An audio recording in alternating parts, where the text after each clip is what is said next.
क्या ये सब एक बहुत बड़ी साजिश है? क्या निहारिका की मौत वाकई प्रथम मित्तल ने की है या कोई और है जो उन्हें फंसाना चाहता है? और सबसे बड़ा सवाल, क्या राधा सचमुच इस पूरे खेल की मास्टरमाइंड है?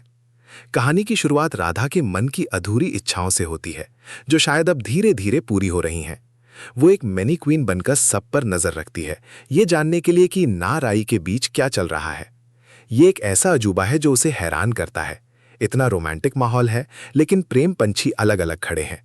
वो नहर को देखती है, कंपनी के स्टॉल पर जाने का मौका ढूंढती है और माजरा समझने की कोशिश करती है। फिर एक इमोशनल गाना बजता है। काश यो शी ओम की प्रशंसा होती है। कोई कहता है, आपके बिना एक पल भी जीना भारी लगता है। पता नहीं आपके बिना मैं ये पहाड़ जैसी जिंदगी कैसे जीऊंगी। काश कोई चमत्कार हो जाए और आप मेरे पास आ जाएं।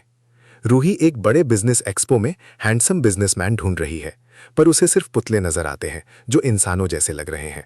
अचानक उसे पता चलता है कि वो एक ऐसी जगह फंसा दी गई है जहां पूरी की पूरी फैमिली क्रैक है, सारे के सारे इमोशनल फूल हैं।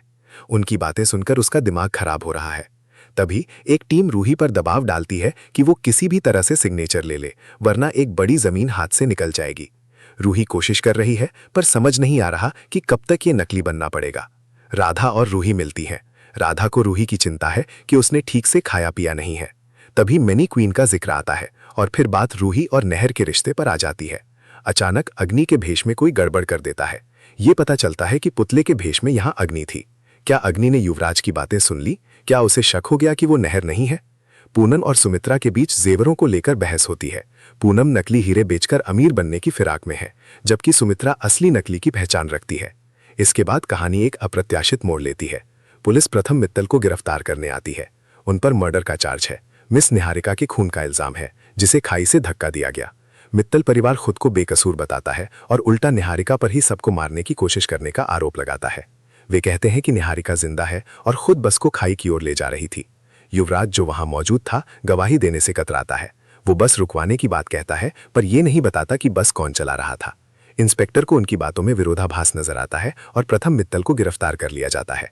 विश्लेषण और भविष्यवाणी। ये स्पष्ट है कि कहानी में कई परतें हैं। राधा का मिनी क्वीन बनकर जासूसी करना, रूही का इमोशनल ट्रैप में फंसना और पूनम का नकली हीरा बेचने का प्लान, ये सब अलग अलग लगने वाले प्लॉट पॉइंट है, लेकिन अंत में वे एक बड़े रहस्य से जुड़ सकते हैं। प्रथम मित्तल की गिरफ्तारी चौंकाने वाली है और ये जबरदस्त सस्पेंस पैदा करती है कि क्या वो वाकई मुजरिम है या किसी बड़ी साजिश का शिकार। निहारिका का जिंदा होना और फिर उसका गायब होना, ये एक नया आयाम जोड़ता है। सबसे बड़ा सवाल यह है कि क्या निहारिका को जानबूझकर प्रथम मित्तल के खिलाफ फंसाया जा रहा है?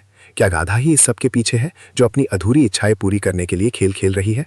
आने वाले एपिसोड्स में इन रहस्यों से पर्दा उठने की उम्मीद है और ये देखना दिलचस्प होगा कि कौन किसके साथ है और असली खलनायक कौन है। प्रथम सर, राधा, ये आप इस वक्त मिस्टर प्रथम से नहीं मिल सकते हो क्योंकि उनके ऊपर मर्डर का चार्ज है।